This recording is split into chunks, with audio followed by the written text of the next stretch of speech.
It's the sauce, Zayne, and you're watching the Ring General Podcast. Turn this man around. Subscribe, like, and comment. Well, raise a glass in the sky and salute the Ring General. That's right. Vince McMahon will always, in the end, screw up Bray Wyatt's character. He will always screw up his ideas. We're trusting in WWE Creative, who has never treated Bray Wyatt right. Who's never treated his ideas and his character right. And we're relying on them to create something great. And it just will not and has not happened. And it happened yet again on Sunday. Welcome, everybody, to the Ring Generals Podcast. My name is Nick Nenad. Alongside me is Easy-E Eric. What's cooking? And, of course, the RKJ man. Let's stop that talk, y'all. Hypocritical Nick. What's good? What's good is that we've had an incredible week of wrestling. And unfortunately, we weren't able to talk about it last week, so we're recapping the entire thing this week. We're going to dive into AEW versus NXT, the first time ever, the Wednesday Night Wars. I know a lot of people hate that name, but it's convenient, and it's what Twitter uses. The debut of SmackDown on Fox, UFC 243, we'll add that in there as well. And, of course, Hell in a Cell, specifically the main event match. So, guys, let's kind of try to do it in chronological order. Might as well, because there was so much good wrestling content that happened until Sunday night. So let's get it started. Let's start with something good. AEW finally debuted on TNT, 2 full hours of AEW wrestling. NXT went head-to-head with it. They went a little over 2 hours. I watched it in a very interesting way. I would go segments. I would watch about 15, 20 minutes of AEW, and I'd switch over and I'd watch 15, 20 minutes of NXT so that I wouldn't be biased towards any of the shows. I did end up watching the very beginning of AEW first and then the ending of AEW last, because obviously it was the bigger show. But I did get to see everything, and I watched it in an interesting way. How did you guys end up watching NXT and AEW?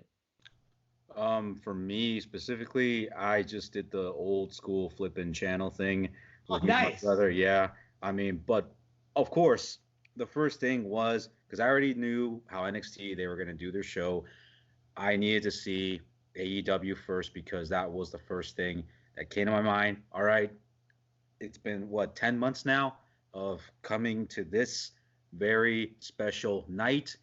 Let's do it. We saw it, me and my brother. Shouts to my brother.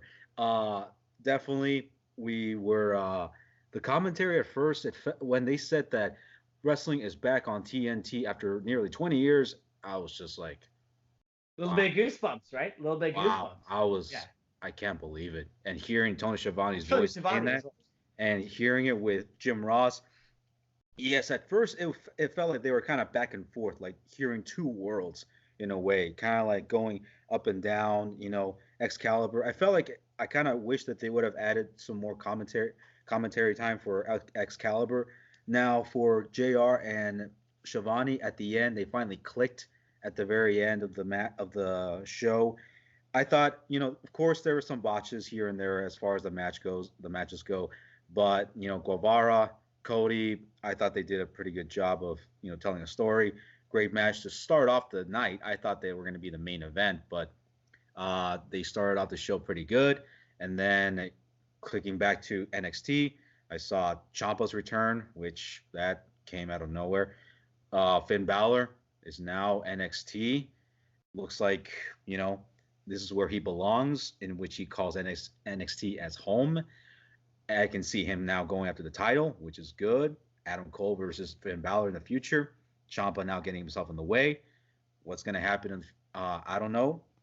Jake Hager coming out of nowhere. Oh, yeah. To, AEW. I heard rumors about that he was going to come to AEW, but I didn't know when. I thought it was just, it's just probably somebody just trying to put in some, some fake news. And all of a sudden he just shows up. So, yeah that came out of nowhere. Moxley attacking Kenny Omega was something. And now Jericho forming this alliance with Guevara, LAX, and Hager. What to expect Wednesday night. I don't know, but it looks like Jericho he's gonna have to have an open mic for it, and we're gonna get some I don't know, some answers to be, shown. Not sure what's gonna happen, but now it's definitely got me tuned in, and I can't wait for tomorrow night, or which the video. Hopefully, this video is uploaded by tomorrow night. Yeah, absolutely. It will be. Yeah. So, yeah. Now definitely AEW Dynamite. Hey, like it was surprising for me that WWE actually made a statement congratulating AEW Dynamite. That I thought it was some meme that was being made, but then all of a sudden, no, it was actually a statement from WWE congratulating AEW Dynamite. And they said, remember, this is not just one shot. This is not just one sprint. It's a marathon. Okay, so this is okay. Now they're acknowledging them. NXT, it's true. They actually acknowledge AEW, and I know the RKJ Man wants to say a lot of things. So RKJ Man, you've been waiting for this. Oh boy, that statement right there, Eric, is called damage control, because all this NXT thing was an effort. It was Vince McMahon putting the third brand, NXT, perhaps the best brand, actually the best brand in the WWE, on the front lines against the possible competitor that could take the company down in AEW. And they lost in the first week. Now, here's the biggest thing. I mean, well, explain why. Do you think they lost? In the ratings, yes, they lost in the first week. Well, no, we're not talking about ratings, though. There's ratings there. Everyone expected AEW to beat them in the ratings the first week. I think if you didn't think that, you probably don't know wrestling too much. But first of all, how did you watch it? How did you watch the two shows? And then second of all, what did you think of the two shows? Which one did you actually think was better? First of all, I worked. So because I worked, I had to come home and I watched the AEW show first because I was super excited for that. And then afterwards, I watched NXT, and I finished it up early in the morning when I woke up with NXT, which is probably going to be a tradition for a couple of months now. Personally, when you look at the quality of shows, when you look at the quality of matches, NXT has that slight edge. There's a few buffers in the AEW show that I just couldn't go. That I couldn't go without noticing. The Brandon Cutler MJF match was clunky. I'm sorry. It wasn't the best match. There were some botches in there. I'm not sure if it was Cutler not wrestling for a while. I'm not sure if he was nerves or whatnot, but the chemistry wasn't there between the two guys. And then that Riho Nyla Rose match. I know the crowd was in it, and I did see the match again because originally, actually, I told you, Nick, and I told you, Eric, I said that I actually skipped that match because I had no invested interest in it. I watched the match again. It's just hard for me to really get behind women who don't really have enough of a build behind them. You know what I'm saying? So that's one thing I think AEW needs to do better. So who had the better show in terms of matches? It was NXT. They won that battle. But who had the better show in terms of aesthetically pleasing? Who had the crowd support and whatnot? I think AEW won that. So I mean, that's what you got to go after, and you got to look at that too. If you don't want to just look at quality of matches too, you want to look at how the crowd involvement is and how's the show piecing together, or how's the commentary and everything like that. But overall, Wednesday night was a pretty magical night for all wrestling fans involved, and I just want both companies to succeed. And I'm very interested to see in a month, because I was breaking down the ratings, and I've showed you guys some of the ratings, and it was very, very interesting because it seems like AEW is a big hit with teenagers. And it seems like NXT is a big hit with people over 50. So it's going to be interesting to see how those demographics change over time as we get more and more into the Wednesday night wars, if you will. Yeah, no, I think as wrestling fans, it was almost impossible not to enjoy Wednesday night. The quality of wrestling was, I think, successful from both companies. The electricity in the Capital One Arena in Washington, D.C. was awesome, especially during some of the main event matches and some of the big moments, like when Jake Hager came out, like when Riho won the title, and of course when just the first match overall, and then Jericho attacking Cody at the end of it. NXT, different presentation for sure when you compare the two shows. Very small crowd at NXT, but I mean, who can complain about Matt Riddle versus Adam Cole? They put it all out there. I thought all the rest of the matches were very solid and everyone did a good job. So nothing for me to complain about. Obviously, the Brandon Cutler thing is interesting because you said something. You said Brandon Cutler hasn't wrestled in a while. Eric and I can confirm that's not true because we saw him at Bar Wrestling in Los Angeles. I believe, what was it, a week before?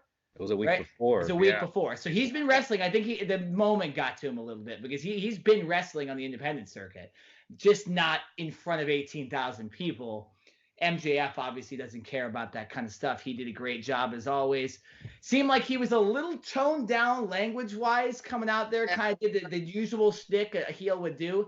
I'm guessing on pay-per-view he'll start making fun of people's moms again. Stuff like that, but I'm not going to complain. MJF still is a star. My family members love him to an extent, so it just. But the shows were great. Do we really have any legit complaints about Wednesday night, or what? Did we just enjoy some great wrestling? I didn't really expect anything else. I knew that they wanted to throw in one hell of a show because this is their first impression. You know, you got to make a first impression on the first show, and you're going up against NXT. So yeah, of course they're gonna throw everything at you.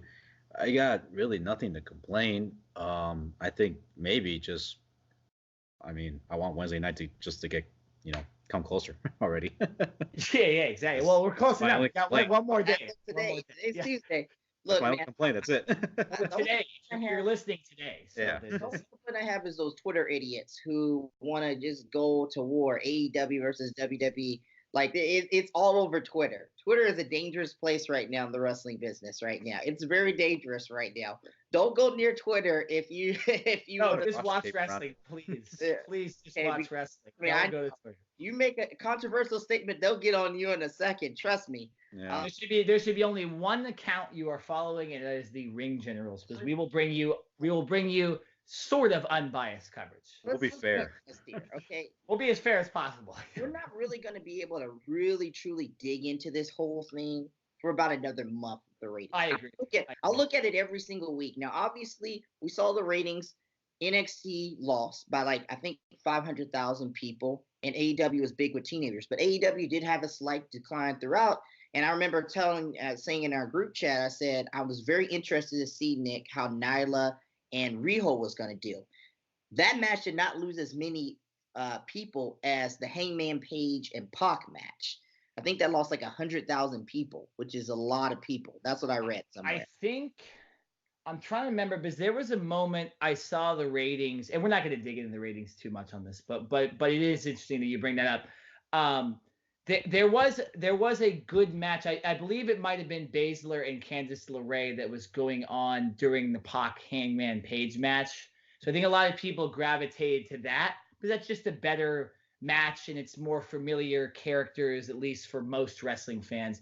Shayna Baszler's been the champion for forever, and Candice LeRae, how do you not like Candice LeRae, right, as a challenger?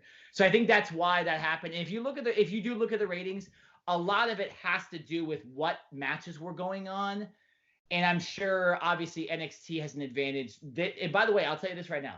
When you look at the TV schedule on your TV guide, NXT is scheduled for 10 minutes after.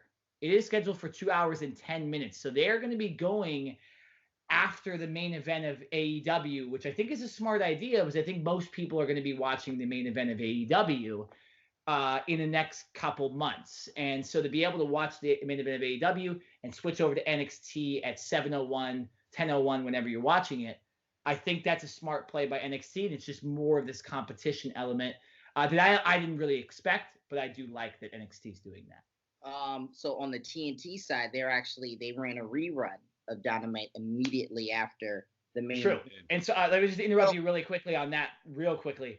That is dangerous for them as well because people could watch NXT first at 5 o'clock and technically still watch AEW live at 7 o'clock.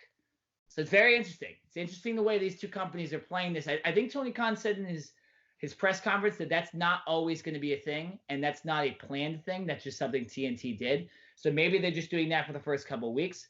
I don't know, but this is all. It's just great to talk about because it's this whole competition element. You got to look at every single element, and these are just little small things that NXT I think could be picking up on when we look at them competing with AEW. So should we go? Should we move to talk about SmackDown now? Yeah. Let's jump into it. Obviously, a lot was put into this, even more than we're saying. They did a pre-show kickoff with a blue carpet and celebrities and Aaron Andrews and Carissa Thompson and all these Fox personalities that you're used to with baseball coverage and football coverage. And they were involved in SmackDown, which I thought was a very cool thing. I'll tell you this, when I watched SmackDown initially, I was hammered at my friend's house, which was a very fun way to watch it. I did rewatch the entire thing sober. Bro. Why? I did watch my friend just put it on. He's like, do you want to watch that SmackDown thing? Because he's not the biggest fan, but he had taped it because he knew I was coming over to his house after. And he's like, do you want to watch SmackDown? I'm like, yeah, why not? I'll get ahead of the curve because I was over at his house on Friday night. So we watched it, and it was very entertaining that way. I did watch it sober, and there wasn't much that I missed. So I did watch it sober again, and it was one hell of a show. It's impossible. This is, again, like we were talking about AEW and NXT. Yeah, that segment. No, of course not. No, we're not. But a lot like AEW and NXT, you kind of expected this to be unbelievable. I did think, like AEW and NXT, though, SmackDown followed through. Like, everything on that show was interesting, entertaining, and as Vince McMahon would call it, good shit. Would you guys agree? With SmackDown, here's the thing. I came back from the gym and I watched it in Spanish because so it was live and I couldn't get the What's up? Fox Deportes. Fox Deportes on channel. Yeah, it was on the 400 channel. Shout out to Fox Deportes. Yeah, absolutely. Let's give it a hand clap. Woman from Fox Deportes. I watched it live after the gym, and I managed to catch the match with Kofi and Brock. And, well, that didn't end very well for Kofi. Yeah. You could have missed that very easily. No, so, it was pretty funny. Because you missed it. They were building up this match, and they had to tail the tape, try to make it all sportsy-like, and then all of a sudden, launch himself F5, and boom, call it a day. And then Jorge Masvidal-like. Yeah, Jorge Masvidal, very much so. The show, I knew that they were going to throw everything at you. Rock, I didn't expect anything else. Rock was going to show up, insult somebody, hype the crowd up, rock bottom, see you later. I'll see you until next year. Be a satellite. I don't care. I don't give a shit. So, yeah, peace out. And then with Tyson Fury and Braun Strowman, I don't know what's going to happen with these guys. I saw, Strowman and Tyson Fury, it's kind of like, in a way, kind of comedic, but then at the same time, it's almost like, well, I feel like they're going to lead it to somewhere, just to something, maybe absolutely, crown jewel, I guess. But it was also in another way trying to build up for Hell in a Cell, the pay-per-view with Seth Rollins and Bray Wyatt, as we saw. And then they were throwing in, what else? More celebrities. They were throwing in ladder match as well. Shane McMahon is gone, I guess. So Kevin, he beat him. So will we see Shane McMahon? I don't know. Dude, I swear to God, we better not see Shane McMahon. That was the whole point of the match. Although we've seen matches that don't end in the correct way. So you never know with WWE now. Yeah. Unless they'll probably move into Raw. I don't know. I think so. I don't think he's gone. Draft is this week. That's true. Yeah, he's not gone from WWE. So for SmackDown, how I rated, I thought it was a pretty good show. I thought making a first impression for Fox, I thought they did pretty good. With Cain Velasquez, it's kind of mixed for me. I don't know, because I don't know the relation with Ray and Kane, unless I know they're good buddies and all, but I heard Kane was Dominic's godfather or something. Yeah, that's what they said. What they said on Raw. I don't know if it's 100% true. Well, but they said on Raw, Rey Mysterio himself said on Raw in an interview that Cain Velasquez, I believe, is the godfather and was at Dominic's hospital bed. Obviously, I don't think that really happened. Well, maybe if they could play that up, if they can play that up, then okay, Well, you also, Eric, obviously we know the element of the fact that Cain Velasquez in real life legitimately beat Brock Lesnar. He beat the shit out of him. That's a whole other element of the thing. He beat the shit out of him. 10 years ago on this month. Yes. He beat him. He knocked him down. At the Honda Center too. Yeah, the Honda Center. Right down the street. Yes, Honda Center. Yeah. But so that's the element I think people need to look at with this. Yeah, that it's somebody that Brock Lesnar did not conquer you in UFC and has never conquered. He's called the Conqueror. He's called the Beast Incarnate. He's not conquered Cain Velasquez in the wrestling ring or in the UFC ring. So I think that's the element where we need to look at it. I don't believe he's signed yet. So there's no match right now that's going to happen in the near future unless he gets signed, tomorrow or something like that. I think he will. But so I think it was more of a, hey, let's feel this out. Let's see how the crowd reacts. Let's see if we can do something interesting here for Fox. I think they will extend something, but I think this is more of a Fox moment, and hopefully it leads to something else. Ryan, what did you think? What did you think about SmackDown? SmackDown, y'all know, has been my favorite show since I was little when I couldn't watch Raw because I didn't have cable. And all I got to say is this. It's about damn time they give SmackDown the treatment that they deserve, because SmackDown was legit. And it's earning legit ratings, as it should, because Fox sold a lot of stuff to Disney, because sold a lot of stuff over to Disney. Now they're relying on the NFL and they're relying on the WWE. And that's something I thought I would never hear. And the fact that the Fox is relying heavily on the WWE to really help their network and honestly kind of save their network, since they traded so much of their stuff over to Disney, is just amazing to me. I'm excited. I'm happy. Obviously, when I saw The Rock, I lost my mind. I came home from work. I was like, I literally went on there sleeping in the next room. I freaking barged into that room. I was like, it's The Rock. And my dad was like, what the hell? He didn't say that, but he's like, what the heck's going on? But it was an amazing time. It was an amazing experience, and it legitimized Becky Lynch even further. Sure, that's a very good point. Good thing to say there, yeah. Because, it's amazing, because Becky Lynch has had such a great year.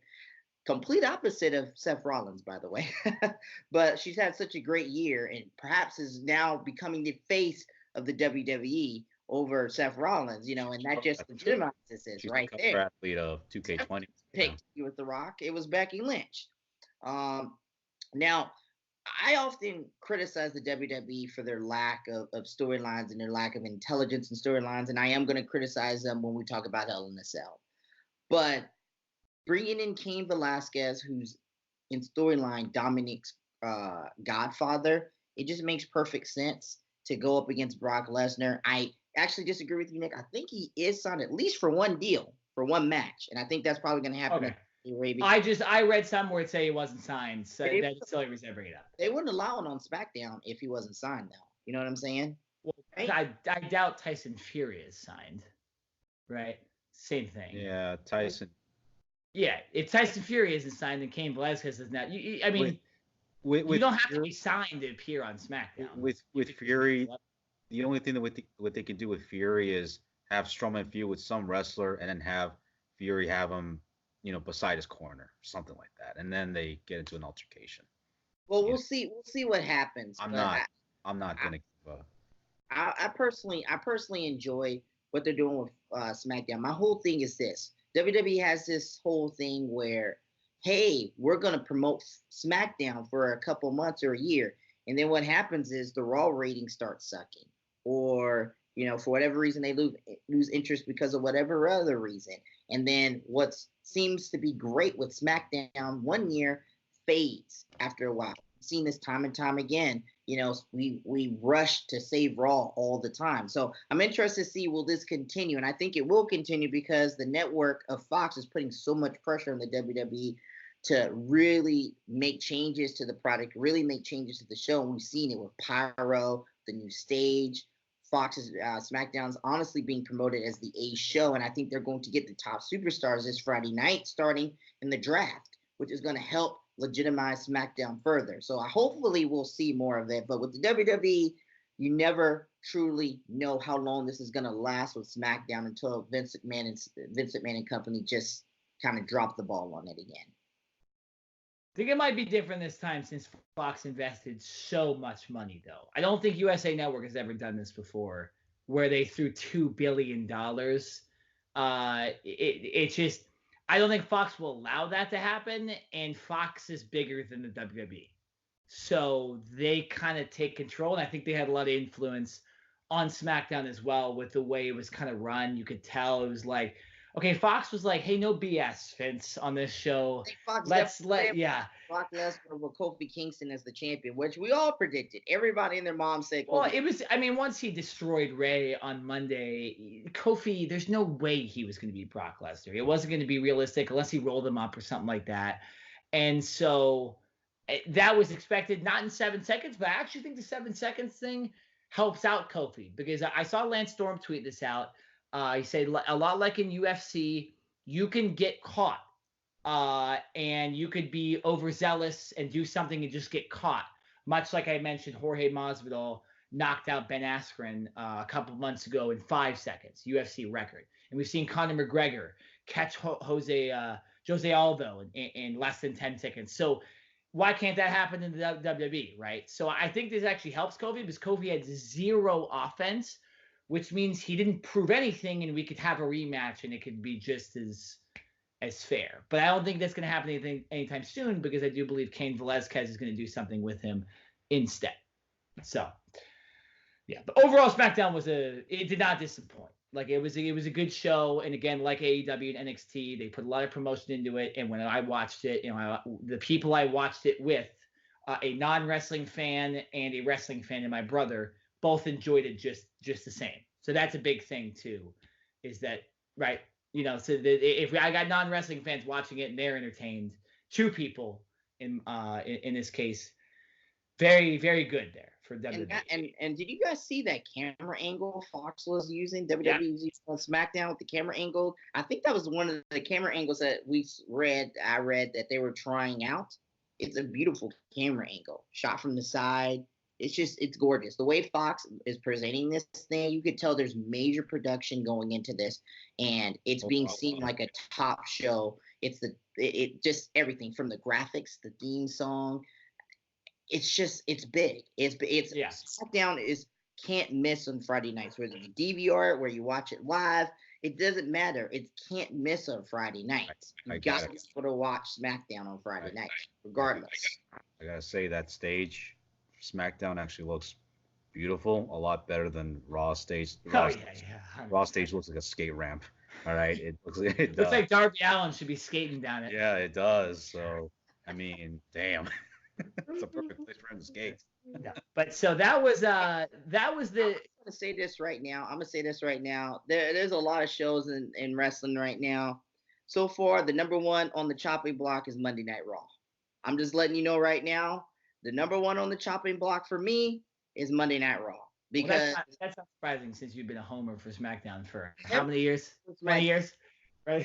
So Raw show and commentary team. Who's the guy? Dio Madden.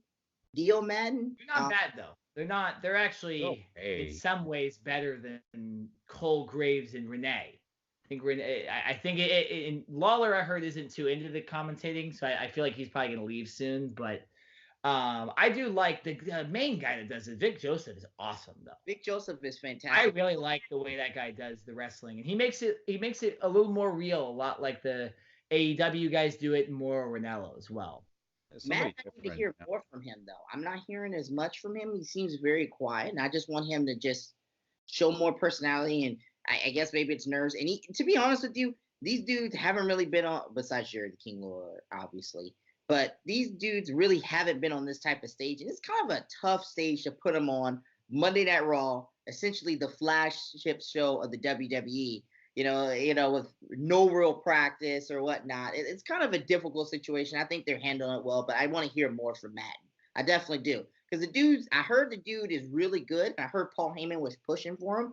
It's just he's not talking as much. He's letting Jerry the King Lawler go ahead and do his thing. And I want to hear more of him develop, and come on more. So that's the problem with the 3-man crew, because Jerry Lawler, obviously they want to do his shtick. They want him to do his thing, and Dio Madden can't do that it's a lot like a sports team with too many stars, right? When you watch the Golden State Warriors last couple of years, not everybody was scoring 40 points. One night it was Kevin Durant, one night it was Steph Curry, one night it was Klay Thompson, one night Draymond Green had a triple-double.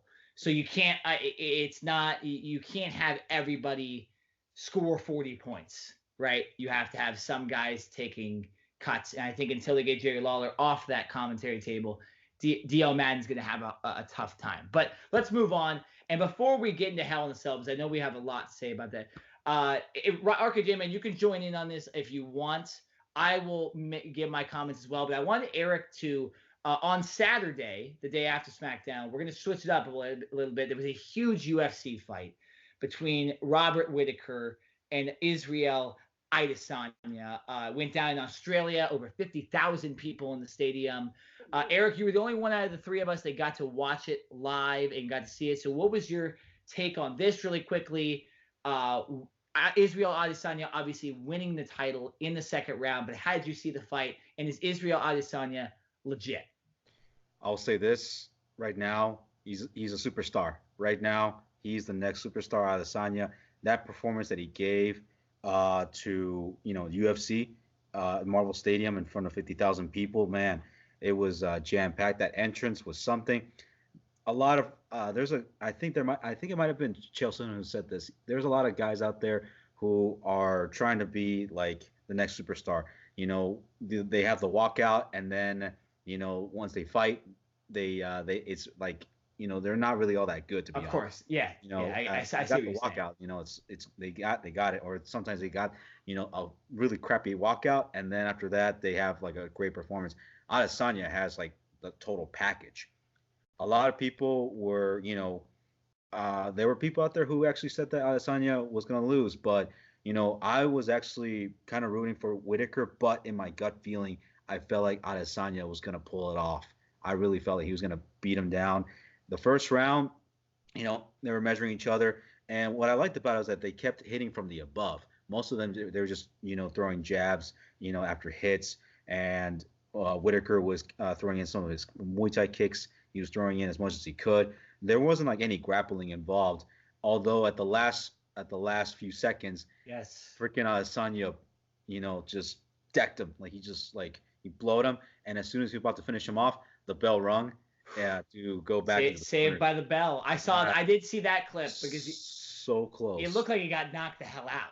Oh yeah, that would have been it. Yeah. If he would have kept going. Yeah, that would have been it. Second round, kept going at it, and then all of a sudden, one of his right hands, Adesanya just completely, like he said, he was gonna make his nose bleed. He made his nose bleed, completely knocked him out, and boom, Adesanya is now your undisputed UFC middleweight champion.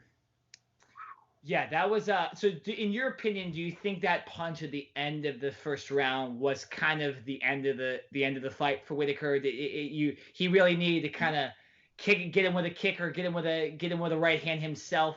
Yeah, Whittaker was too comfortable with his boxing. What could have helped out was his jiu-jitsu. He did not do that. He felt too comfortable with his boxing, and when he got decked on that first round, I felt like, okay, Adesanya now has the advantage, and that guy, I feel like he's going to have an advantage, and then boom, he's got the title, and now he's taking the title to Nigeria. Yeah. No, exactly. And there's been a war of words between Jon Jones and Israel Adesanya, both before and after this fight. Obviously, Israel Adesanya is middleweight. Jon Jones is a heavyweight, and I believe that'd be a 20-pound jump, if I'm correct with that. Sure. Yeah. And so that fight's not going to happen soon.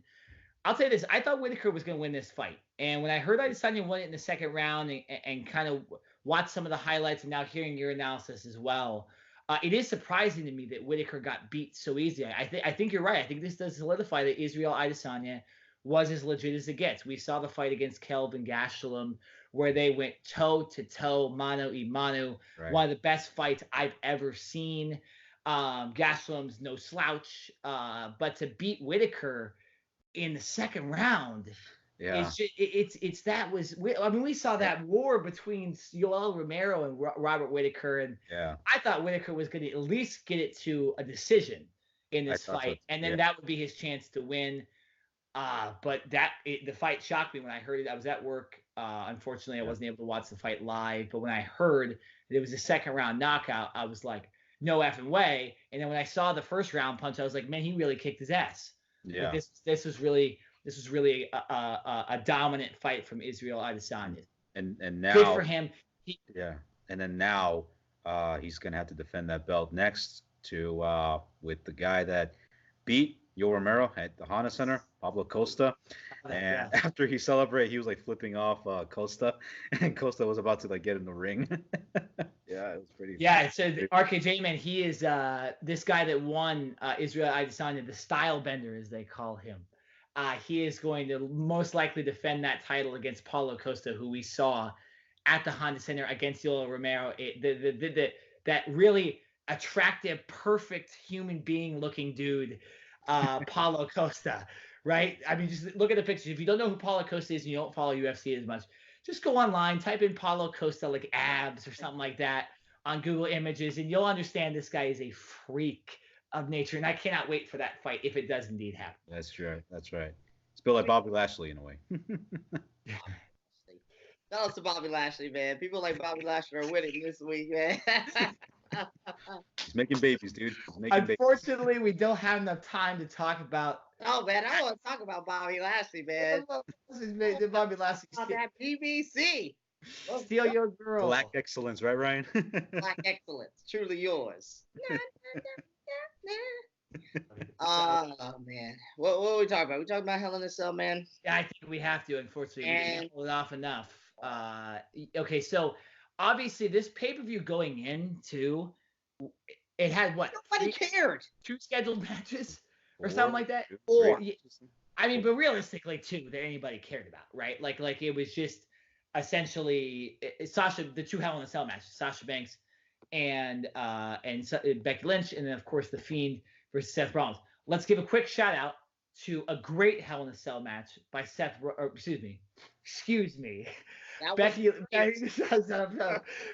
Becky Lynch and Sasha Banks. Unfortunately, Banks, it looks like, got a little injured in that match, but they put on one hell of a match. It's one of the better women's matches I've seen in the last year.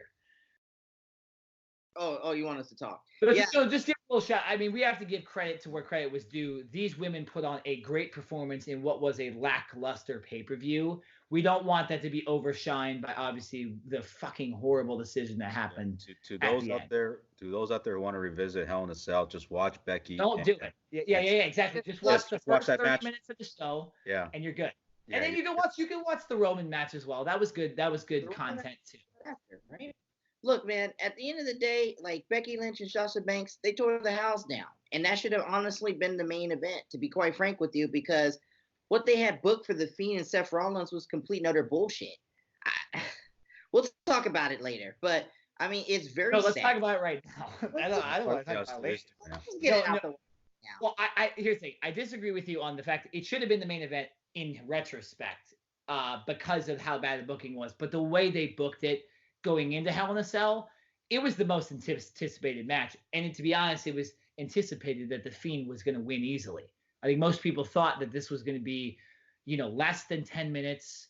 It was going to be a Fiend beatdown. Rollins might get in some offense, obviously, in the use of weapons in the cell. You have to give him something. But what it ended up being was a load of crap. And in every way possible. The beginning of the match was fine. Besides the lighting, because a lot of fans that were there, we knew a lot of people that were there too, and you could see the videos. It did not, and for the fans in the arena as well, they couldn't see very well. And this happened with the Pajami prison as well. It's just, you can't I get what they're doing, but not the whole match. Why did they change the Hell in a Cell to a red color? Well, because I think they wanted that element at the end. They wanted the red cell with the red lighting. Right? Wasn't it like that last year?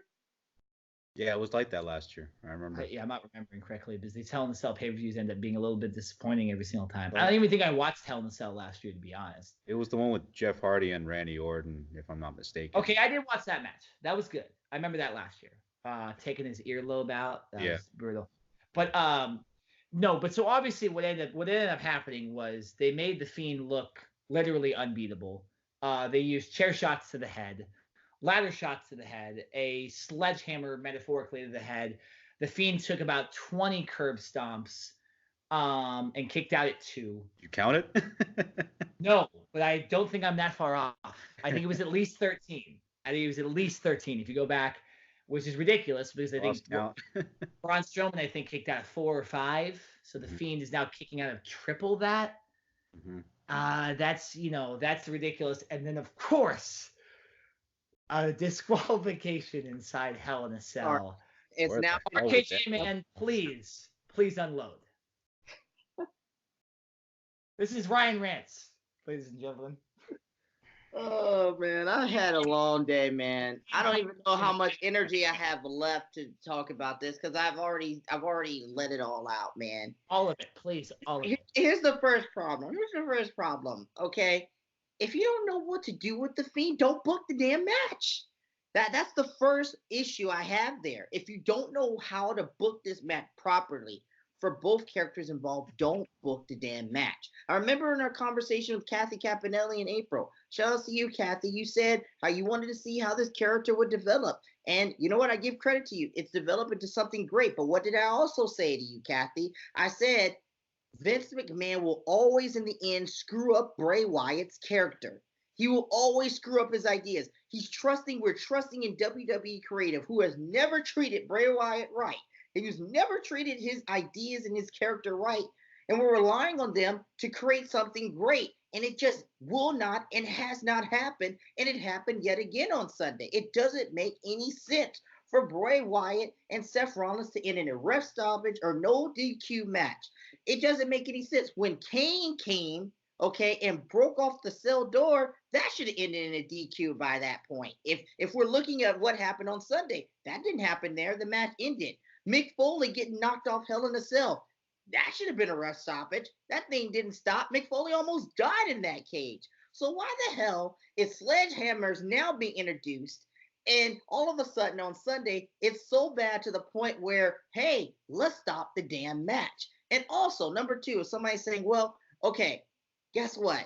We only had the Fiend to go with in this situation. Well, that's also on the WWE's fault because they have not built enough guys who are credible enough to face Seth Rollins inside of Hell in a Cell. They have not built their characters. And what have I said is the WWE's main problem today in 2019, and has been the main problem for years ever since, well, the domination of John Cena, is the fact that they can't build new stars. They can't build stars. They've only built Roman Reigns, Seth Rollins, Dean Ambrose, who left to go to another company in AEW, who's now John Moxley.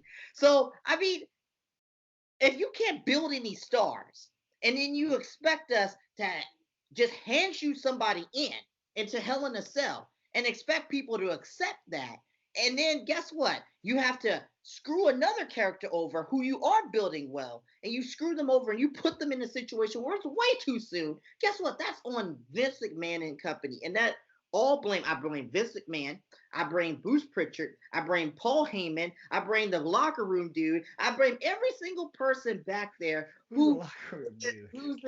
everybody who's associated. I don't care who it is, Michael Hayes, I don't care who it is in creative, I blame them all because that was the worst ending to a WWE match I have ever seen in all my years I've watched wrestling. And I'm telling you right now, people are flocking to AEW if you continue to do this shit. In this day and age where there's so many wrestling avenues to watch, you've got NWA, you got AEW, you got NXT, you got Ring of Honor, you got Impact Wrestling, Championship Wrestling from Hollywood here in Hollywood, you got Championship Wrestling from Memphis, you got Bar Wrestling, you got all your independent shows. There's so much to watch, it's ridiculous. And now the WWE is going to pick this time to piss off its fans. This time piss me off. I'm not going to watch another pay-per-view until they get their shit together. I agree, actually, with that. Yeah.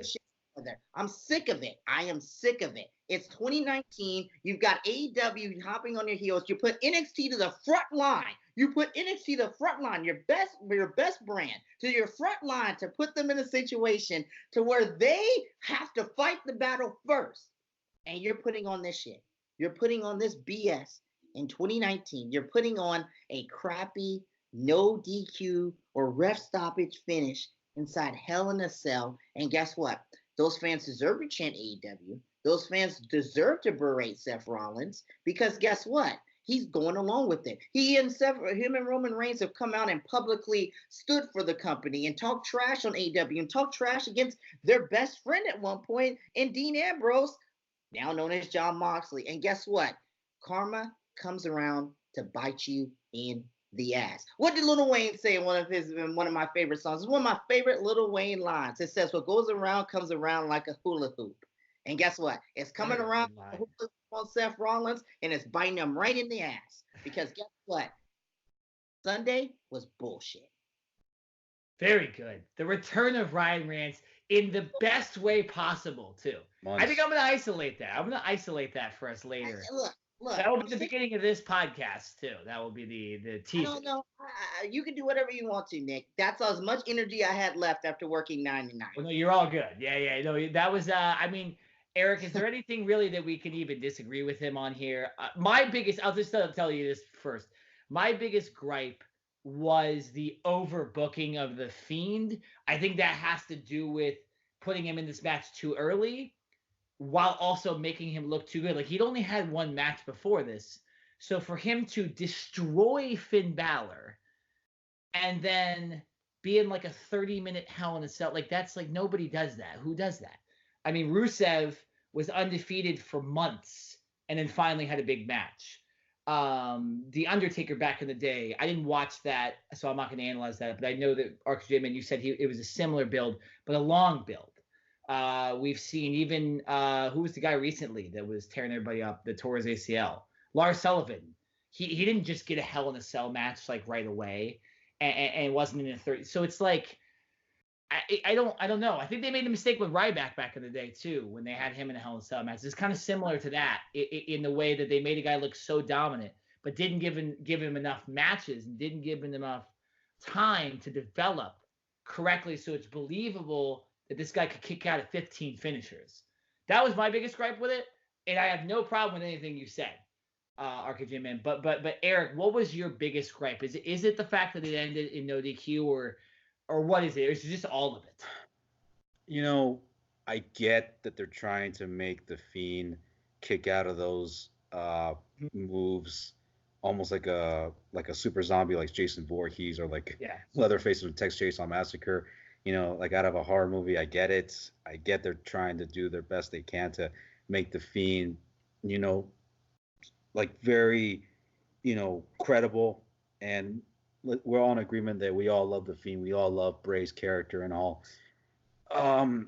You know, the thing is that just by thinking about it, I think that these guys had no idea how to finish off the show because I felt like they were protective in a way about Bray's character. Yep. By not losing crappy. I don't think they wanted to have a crappy finish with Bray Wyatt. I think they didn't want to make Bray Wyatt look weak.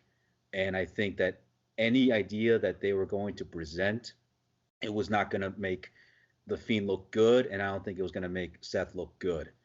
The thing with me is that if the fans are really, passionate about chanting AEW and chanting something else, chanting for the Fiend too. The only thing I would do is walk out, get out of the building. I mean, why are you still there? Get the hell out of there. I think they did. I think I heard that they did. And the thing is, so obviously they're gonna leave. We've been to pay-per-views, WWE pay-per-views. There's no dark show match after a pay-per-view. Oh no, he's saying no, that once this stuff, you could kind of. There was a point in that match where it started to develop into kind of some bullshit, like where it was like, this is not gonna end good. Yeah. The only wake-up call that WWE is gonna get is their fans walking out and not tuning into any of their shows and their pay-per-views. Hashtag cancel the network is still going to give more publicity to them. It's still not going to, change the fact that these guys are going to change their ways. That's not going to change. These guys are still going to do whatever they want to do, whether we like it or not. Yeah. Podcasts from other podcasts. I want to make a comment on that too. And I loved your analysis of that the whole situation. That was exactly what I thought too. I thought that there was no way they were going to make either of these guys look good the way they booked that match. Yeah. But going to your cancel the network point, on Twitter today, I didn't, unfortunately, because I watched Hell in a Cell on Sunday. I didn't get the Hell in a Cell stuff until Monday, and then I watched the Monday Night Raw stuff on Tuesday. The ratings came out for Raw, and it was still over 2 million viewers. And if people really thought how badly that they projected on Twitter and how we're saying right now, it should not have had that good of a rating. I mean, if NXT is getting 1 point something, AEW is getting 1.4, who the fuck are these 2.3 million people watching? Like, I watch Raw because we do a podcast. Okay, I watched literally like an hour of it. I watched about an hour of it because I wasn't really truly invested, and there was other stuff I needed to do, to be honest, rather than watch a bunch of BS. I watched the Tyson Fury, Braun Strowman stuff because I'm a big fan of Tyson Fury, and I watched some of the main eventers do their matches. And to be honest, I was waiting for them to mention the Fiend and all that, but we're not going to talk about that. We're going to talk about this situation that they did at Hell in a Cell. And I thought, Eric, you nailed it right on the head. Ryan, all of your complaints were 100% correct. And I just think that there's a big issue here where WWE now has competition, whether they want to think truly it's competition or not. The Friday Night SmackDown, I think, is going to be fine.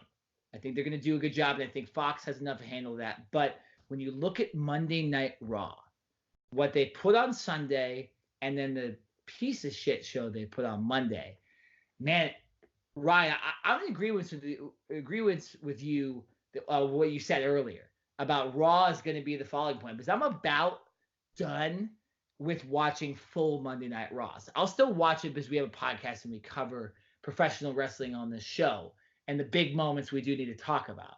But I'm not going to be watching these Raw segments that are BS, like Lashley cheating on Rusev. Like, it's just not. It's stupid. And SmackDown seems legit, and AEW felt like a sporting event. I watched that twice, and even the second time around, I thought it was really cool. NXT, we know what NXT is. NXT rarely disappoints.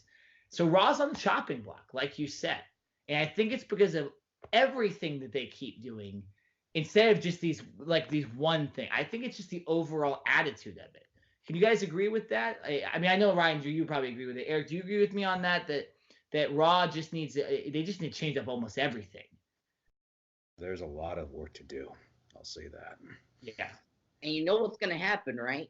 In about 6 months, when the ratings are falling and NBC Universal starts complaining about Raw, hey, NXT's doing fantastic against AEW. Why is Raw not performing well? What's going to happen in 6 months? Massive changes is going to happen, and they're going to raid SmackDown. They're going to rape and pillage SmackDown, like I said a year ago. They're going to rape and pillage SmackDown in order to make Raw successful. No more brand split, just like the last time. And that's why when people do a brand split, people are like, oh, are you excited about a brand split? I'm like, hell no. Because in 6 months' time after WrestleMania or sometime, or in 3 months' time, if the ratings are bad, they're going to be like, well, forget the brand split. We got to get ratings. I think it might, like I said, I think it might be different. I think because of Fox, they're not going to be able to do that. Because Fox is going to be like, yeah, no, you can't do that. I think they're going to rape and pillage NXT. I think that's going to be, they're going to demand that Johnny Gargano and Tommaso Ciampa and Matt Riddle and Adam Cole appear on Raw because it's the same channel. So I unfortunately think that it's going to be NXT. And once here's the thing, I think you're right on this. I think if AEW dominates NXT every week in the ratings and USA goes, okay, we're losing every single week, we don't think it's necessary for NXT to be on the network anymore, or on the USA network anymore. So you can unload that roster and go to Raw. I don't think it's going to happen with SmackDown. I think your baby SmackDown is okay in this situation. Oh, my baby's good. Oh, but I think it's going to be NXT that's going to get raped and pillaged. I'm going to say this right now. If NXT keeps losing in the ratings, I expect something drastic to happen. Don't be surprised if one day we see Goldberg versus Matt Riddle at Full Sail. Oh, well, that's a whole other story. Do not be surprised.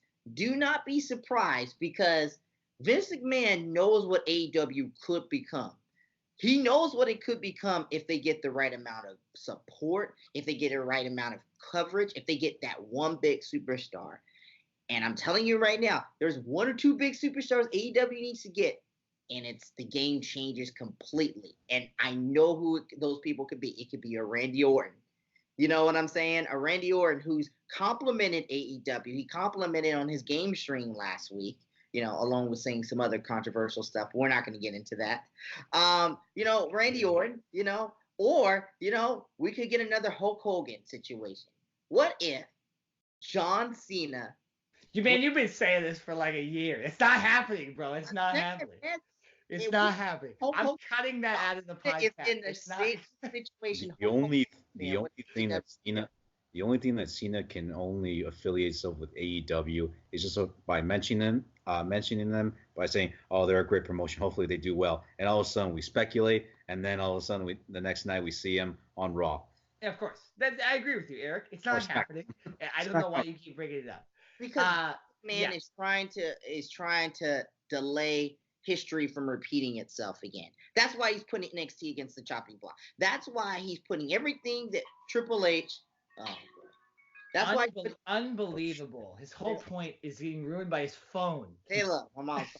Look, that's why Triple H's baby is getting destroyed by Vince McMahon because he's got to put him at the front line. It's not getting destroyed. What are you talking about? You're just spewing BS now, right? 500,000 people watch AEW over NXT. We all knew that was going to happen. That's not a surprise. Let's see what happens after a month. If after a month, Triple H and NXT is still getting destroyed, what do you think is going to happen then? We've already talked about this. We don't need to go. That was an hour ago we talked about this. Vince McMahon is pulling out all the stops to keep AEW. Complain about Raw. Stop complaining about NXT. I'm complaining about Raw because I'm saying to you that if Raw don't get their shit together soon, what's going to happen is AEW is going to get good, and then TNT is going to have this wonderful idea to recreate the Monday Night Wars again. You saying they moved to Mondays? No, I'm kidding. We're not gonna get that. We're around an hour, and I think we've kind of done our due process on all of the events in an efficient way. Overall, wrestling's being talked about, and I think that's a good thing. Obviously, we don't want what happened Sunday to keep happening, but in a week where we had an awesome AEW show, a dope NXT show, and a historic Friday Night SmackDown show, I think it's okay if there's one blemish. And I'm excited for AEW second week. I'm excited to see what NXT does to compete against them. I'm excited to see Walter wrestle. I'm excited to see the draft on SmackDown to see what they do. And we'll see which superstars on each brand and all that stuff. And, it's going to be a lot different. I mean, we're talking about all this stuff, and there's going to be a lot of superstars that are on different brands now and all that stuff. So it's going to be very interesting, I think, for all of us. And obviously for the UFC coming up, November is going to be one of the biggest fights in UFC history. Nate Diaz and Jorge Masvidal. So let's end this thing right now, real quick. Go check out our last couple of videos that we put on our page. We'll link them at the bottom in the description, so you'll be able to get to them easily. We just did an interview with MLW referee Doug Markham. Awesome, gave us a lot of insider tips about MJF, Tony Schiavone, Jim Cornette, and MLW overall. We, of course, did our interview with Zayne, who's a GCW star in Chicago, in an IHOP. We posted a video of Peter Avalon, a.k.a. the Librarian, giving an emotional goodbye to his longtime independent wrestling tag team partner, Ray Rosas, as well. So after you watch this, go watch some of those interviews. They're short, they're clean, they're fun to listen to, and there's good content in every single one of those videos. Not drunk in the Zayne one. Yes, we were drunk. See if you can tell my stuttering in that interview. Alexander Zayne. Alexander Zayne. I got his name wrong. Hey, man. Was told about the interview 5 minutes before, so they'll give me credit. RBJ, man, take it away before you say some more nonsensical nonsense. Take that off. Edit that off, please. All right. Raise a glass in the sky and salute the ring generals.